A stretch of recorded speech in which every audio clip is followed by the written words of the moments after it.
So what's the right way to say your name? Paola. Is it Paola? Yeah. Paola and then Hawa. Hawa. Hawa. Okay. Hawa is Egyptian. Paola's Italian. Oh, Half cool. and half. Yeah. Did your parents move here? Yes, when I was 4 or 5 years old. Yeah. Okay. Yeah. Okay, so you were born in Egypt. No, I was actually born in Syria. Oh, okay, wow. Yeah. I was born in Syria, and I was born in Damascus. Then we Yeah. moved to Lebanon. Then a few bombs fell, Yeah. and my parents decided to get the dickens out of there. Yeah. So then we came here. Pictures before and all like it was beautiful. It was beautiful. We lived in Beirut, and Beirut was known as the Monaco or whatever of the Middle East. Yeah. I mean, I remember when I was a kid, we used to go on Saturday mornings. We used to go down to the beach, was called the Riviera, Yeah. and in the afternoon we would go up to the mountains to see my aunt, and there was snow there. So you would have all that in one day. It was, and I still remember my father, because he would work on Saturday mornings. He would meet us at the beach, and he would always bring a roasted chicken that we would eat on the beach, and then go up there. It's really. Yeah, those kind of memories you never forget. Like I was born in California, right? Yeah. So then like I moved here when I was 6 years old. I moved to St. Anne, so I've been here since Oh, 6. I grew up on Maple Street. oh, nice, Yeah, nice. so, I mean, like, but you always have those memories, right? Where it's like, you got the family goes on a hike. Exactly. You like my mom's making sandwiches, all right, or something. And sometimes you wonder, well, why did that specific memory stick in my head? It's No, sometimes it's the silliest memories that stick with you too. Like I remember one of my most vivid memories is me my dad went to go get the mail, Yeah. and I forced him. I was like, no, you have to take me with you. And then I was like, no, but you have to take me with you in the stroller. And it was like pouring rain. So you must have been very young then. Yeah, I think I was like 3 years old. Wow. It's like one of my first memories, but Yeah. I remember it very, very vividly. Yeah. No worries, these speakers. Yeah, no, that's okay. That's okay. But yeah, I remember it very, very vividly.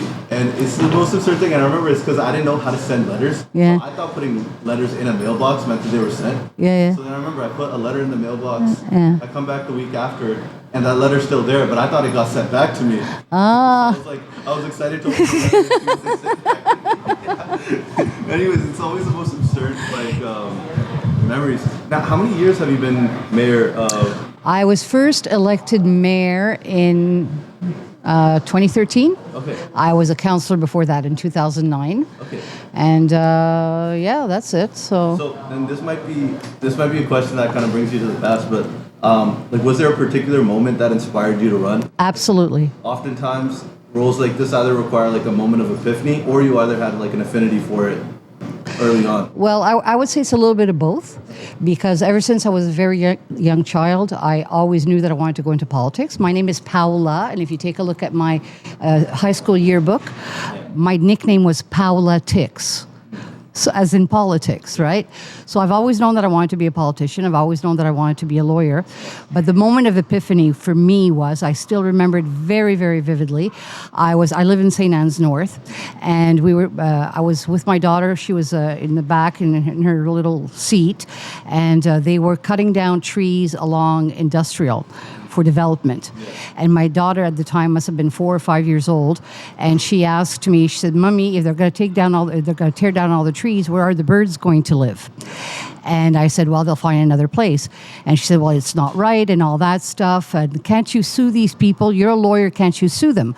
And I tried to explain to a 4-year-old, "No, you can't sue them. They've got the right to do that." But I promised her that I would. Yeah, well, me too. But I promised her that I was going to go to the next council meeting and to find out what was going on.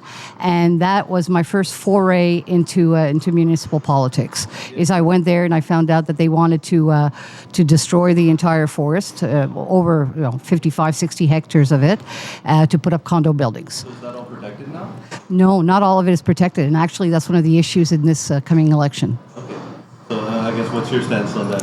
Well, I'm a firm believer in protection of green space. I'm a firm believer in the democratization of access to nature. I don't think that you need to be a millionaire or very rich to have access to nature. Like for example, some people have chalets up north, so they're fortunate enough to be able to afford that. But I see a lot of kids here be it here, be it in Pierrefonds, a little bit all over the place, whose parents don't have those means. So why shouldn't they have also access to a natural space? When I was like one of my first jobs is I used to be like a door-to-door salesman, and Of course you did. Is there anything you didn't do? I used to just do door knocking, and like honestly, now I read any article that ever just comes up on my page. I don't know why, but like sometimes things stick in your head where it's like, you know, just the lack of trees increases the temperature so much in certain areas. Exactly. Certain areas you're door knocking, and obviously not in the city, but it feels like you're in like the concrete jungle. Like it's just so hot. Exactly. Be outside, even if you're at like the public park, you're trying to find a tree for shade. Exactly. I will be fair. Some of these towns are young, but it is saying something that these young towns only have new trees. Yeah. And I guarantee there was probably trees there before that. Exactly. So, Exactly. and that's kind of what I like about, you know, like growing up in St. Anne's. I always had a tree to climb. Yeah.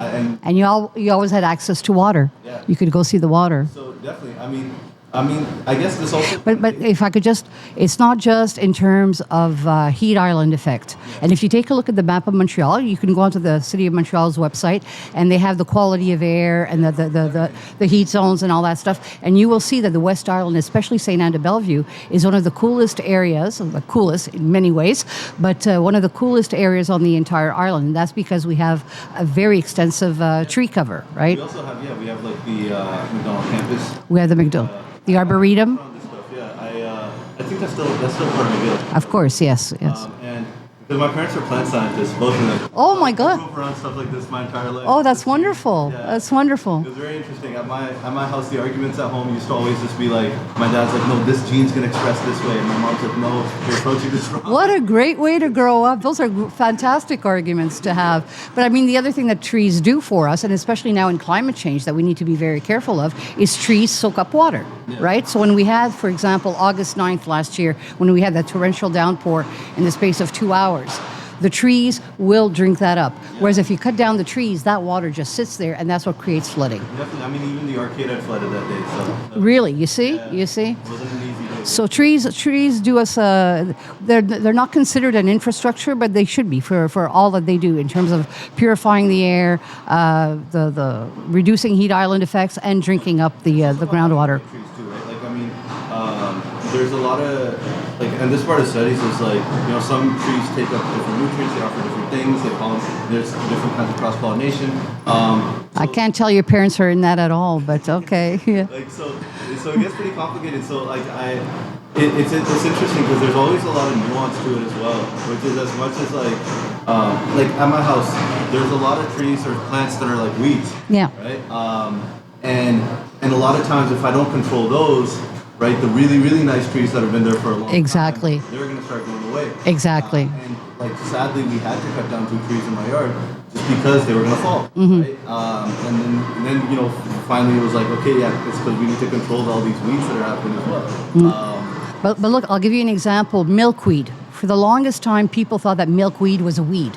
So as soon as they saw it, they would get rid of it or whatever. Today, we know that milkweed is one of the essential, provides the essential nutrients for bees, for example. Yeah. So those are, you know, we learn, we grow, but we have to adjust. It's very complex. It's like studying the human body. Exactly, exactly. One of the reasons I was trying to take this initiative is because I realized that as important as the federal elections are, because now we're focused on municipal, it's really tough to get involved without being polarized. I have friends that have done internships in Ottawa, and you know, if I ask them about an issue that they were very vocal about 3 months before, they'll be like, well, you know. And honestly, I'm not saying like that's what it is, but if I really like a policy or sounds good, it's not really easy to say I want to see this implemented without saying, hey, I'm Gursagar Singh, this is my identity, and since I like this policy, I've made this style of rhetoric my entire identity. I want to engage in discourse, not just strong opinions. Yeah. So, and that's what I like. That's why I wanted to do this whole initiative. Yeah. What are some policies that, you know, in your next term, that you want to work towards, or what are some policies that you're very proud of that happened in your previous terms? And you're like, what's your overarching like vision of the town? Maybe that you've been working towards, or you know, maybe you've adjusted towards over time. Of like, what do you see Sainte-Anne-de-Bellevue? That's a huge question. That's a huge question. Okay, so number one is the protection of the environment. Okay, so we've already saved over 55 hectares of green space in the north sector, and that was a huge battle, because you can imagine that the promoters, and I mean nothing against promoters, they're there to make a buck, and I understand that, but sometimes their objectives and the regular person's objectives are two completely different things. So the family that lives here is looking for a quality of life, and the promoter is looking to make the maximum profit. So those two values are usually contradictory. So it is a very difficult fight to try and save green space. And it's not only in St. Anne's, but I mean, if you take a look at what's going on in Pointe Claire and stuff like that, a lot of little cities now are starting to realize, oh my goodness, we only have a few acres or hectares of green space left and we need to protect it. People are becoming a lot more in tune to that. I remember when I first ran in 2009 as a councillor, after my daughter told me about the little birdies, I remember that I was going door to door in my sector, and I had a map with me, and I was showing people what was on the chopping block, pardon the pun, on the chopping block in terms of the green space. And I said, well, my objective is to try and protect as much as possible. And everybody agreed with me, but most people thought I was out of my mind, because how are you going to take on the promoters? Like, that's not going to happen. But you know what, Paola? We will trust you. Do whatever you can. And you know what?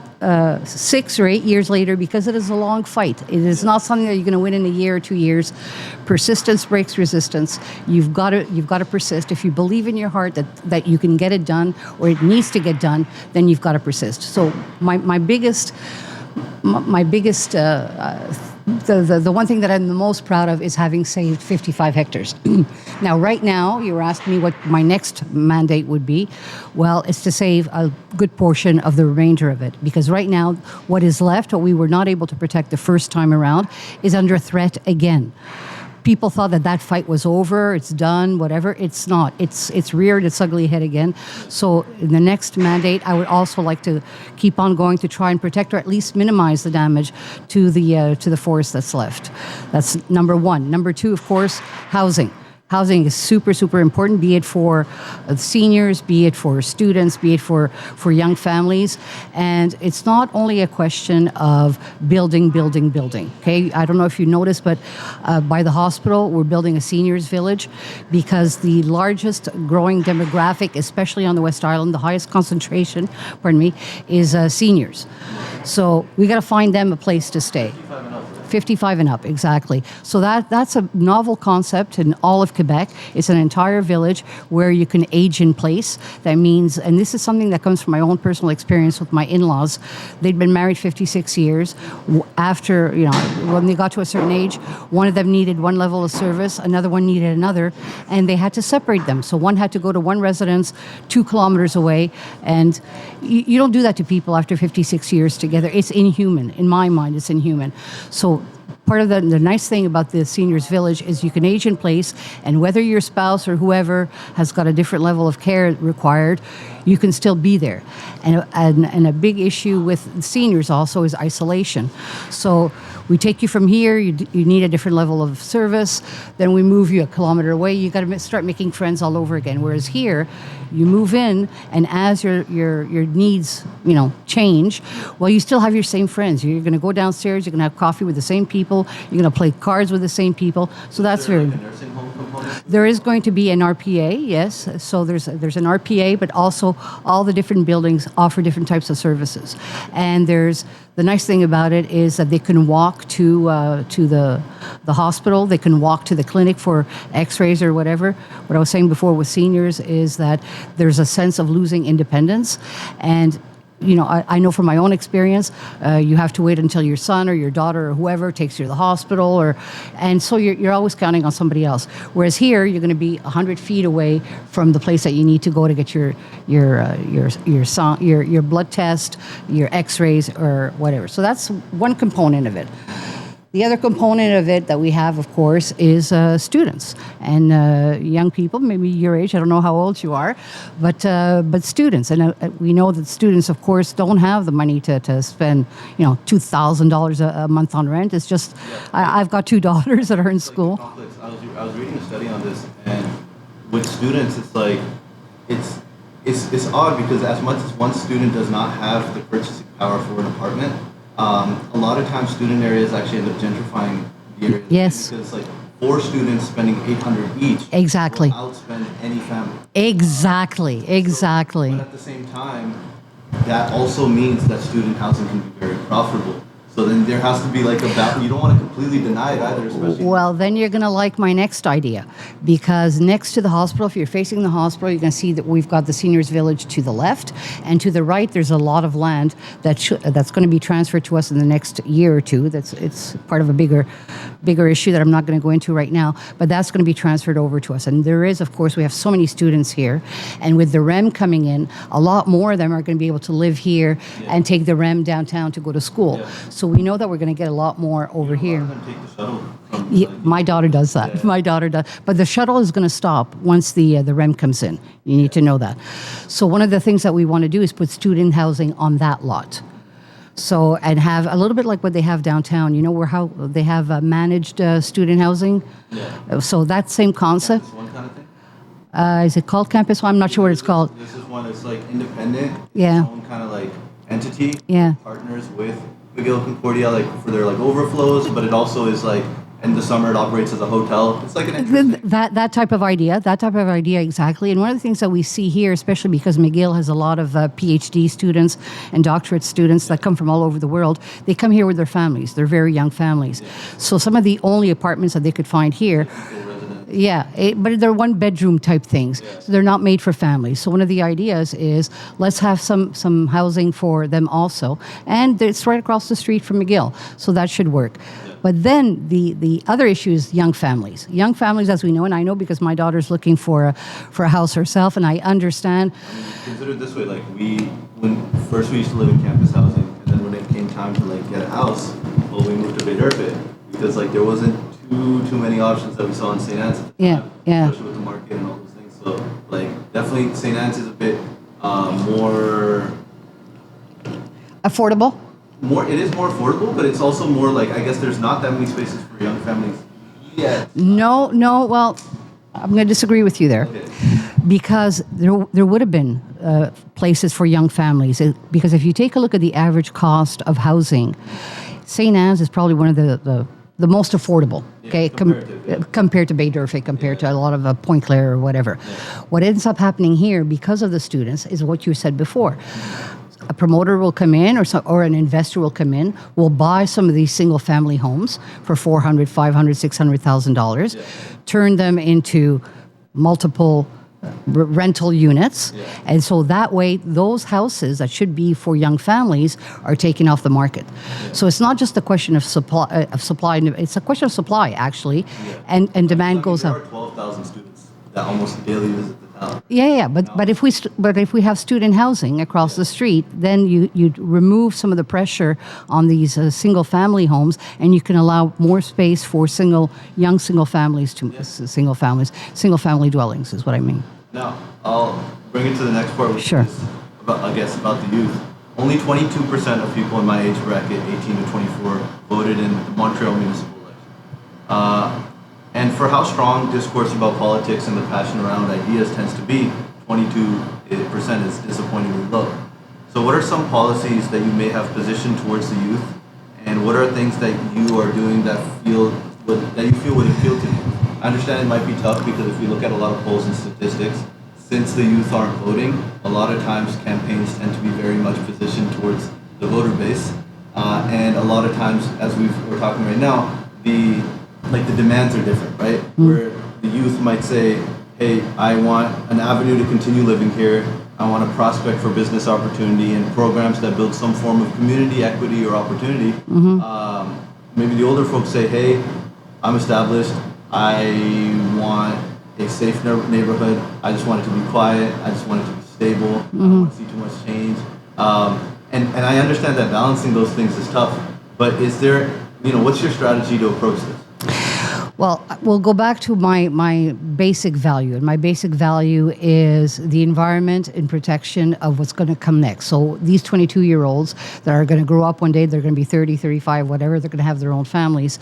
We need to hand over to them something that is still pure, where they could still enjoy nature, where they could still have a safe life and be safe for their children.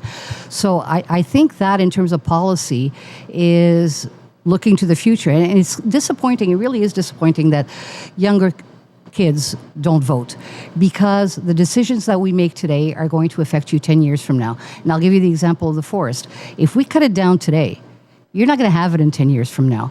So it is important, if you believe in it, if you believe that that's where you want to go, it's important that you get involved today. And one of the things that I like to do is I like to speak to people. I speak to a lot of people and I try to convince them, because you ask kids, well, I call them kids, they're not kids, they're adults, but yeah, okay. I just don't want to be derogatory about it.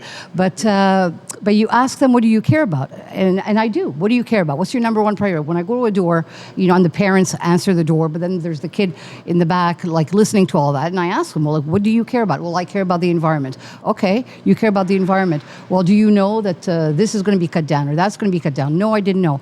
And then when I tell them, then they say, oh, and then the next time I see them, they say, I read up on it.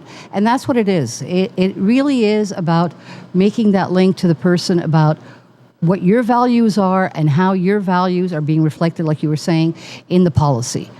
So I do a lot of that. I believe in that because I do believe that people care about that. It's just they have a difficult time articulating it and difficult time going from the concept to the action that requires that you're required to implement it. It is. And honestly, like, I guess this next question is something I've written down, but it's just working off of this, is, we have, like, the environmental campus here, which is such a cool thing that we can profit off of. And one year when my dad was on sabbatical, we actually lived in University of Illinois in Urbana-Champaign. Okay. And one program that they used to have was, and I guess I'll just ask this because I'm curious about it. Sure. And like, kids that would graduate, they would have, like, subsidized office spaces or labs where they can, it keeps them in the town, they develop the town. A lot of these companies end up being worth tens of millions of dollars, hundreds of millions of dollars. Not everyone works, but it gives a chance for an employment right out of school. It keeps the kids in the town. It keeps a lot of talent here, and at the same time, the town gets to boast that we are one of the most technologically advanced or environmentally But we are. But okay, yeah. Like in that position. So how can we maybe profit off of the fact that we have that there? Because I see it as, like, why don't we have, like, really advanced showcases of, like, community gardens, not just like, yes, it's a community garden, but, like, in the most like advanced kind of ways, just because we have it. Well, we have it. Yeah. We have it. We are, if you take a look, we are one of the greenest cities on the island of Montreal. We are very forward thinking. It might not mean anything to anybody, but we're a bird friendly city. That means all of our bylaws are made in function of, what glass you put up on in your buildings and stuff like that. We were the first in Quebec to get that designation. We are a butterfly friendly city. We have des potagers, community gardens. We work a lot with McGill, but one of the things when I was talking to you about trying to save a portion of the forest that's left now, one of the things that we want to do there with McGill, as a matter of fact, is allow for somebody to build incubators. So, incubators in that section there. Right now, it's under threat of high-density residential development, which means huge spaces, lots of heat island effect being created, lots of traffic being created. But in sitting down with McGill and some of the promoters, we said what makes sense to us, including Montréal International, by the way, who says that there is a need internationally. People would come here if we had incubators that are research in environment, agriculture, all of that wonderful stuff. So that's one of our visions. But you have to realize we are a municipality. A lot of people don't understand how municipalities work. A lot of people think that municipalities could do whatever they want. There are different levels of government with different levels of jurisdiction and authority. So what you were saying before about building something or other, well, we can't do it ourselves. We've got to do it with a promoter. We've got to convince people. Sometimes it's about, but there's always ways. Sometimes it's about zoning. Sometimes it's about there's only zoning. That's one of the only tools that we have, tangible tools. Okay, so people often ask me, well, why can't you give them a tax break or whatever?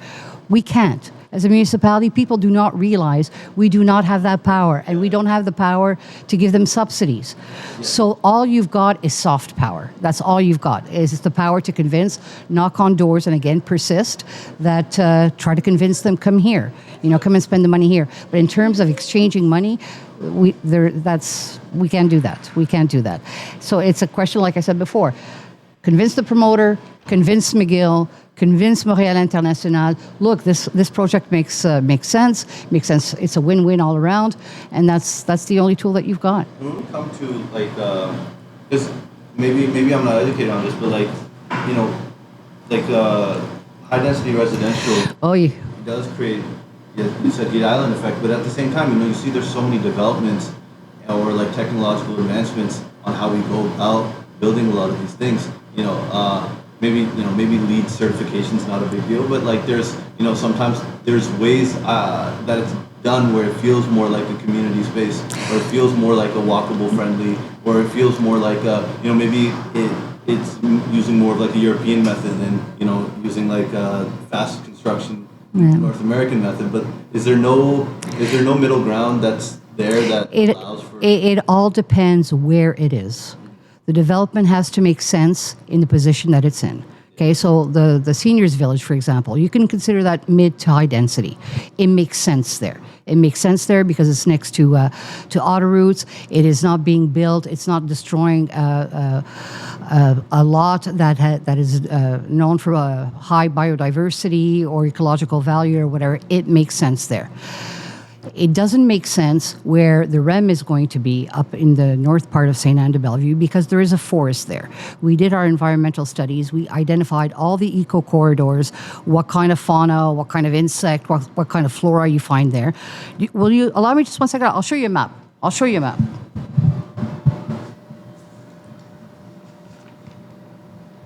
Kind of walk around with this because people have a difficult time visualizing.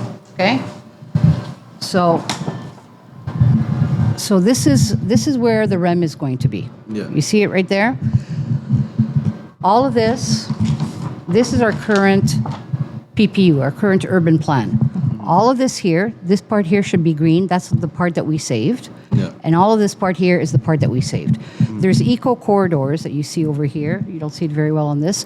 There's eco corridors a little bit all over the place. Yeah. So what we said when we did our urban plan, we don't want to touch the biodiversity because people think that just because a tree is standing, oh, that's nature. No, because you need the fields, you need the bushes, you need the weeds, you need all of that stuff to create biodiversity, right? This is the plan that they want to do now. All of these here, this is Chemin Sainte-Marie, which is very small, as you know, it's 2 lanes wide, and you can't widen it, so it's stuck like that. So this is Chemin Sainte-Marie. What they wanted to do over here is put high-density condominiums. Look at it. The rest of your forest is gone. So this forest, the little deer and whatever else, I know people are going to tell me the deer is not an endangered species or whatever. Nonetheless, the reality is the little deer don't know, well, just stay above this line. The little deer go all the way down here, the rabbits, the coyotes, whatever. They go all the way down this line. So if you want to preserve the biodiversity up there, you're going to have to also protect this portion over here. It all goes together. It's like a spider's web, right? It all goes together. You cut off one end, the rest of it dies. So in an area like this, it makes no sense.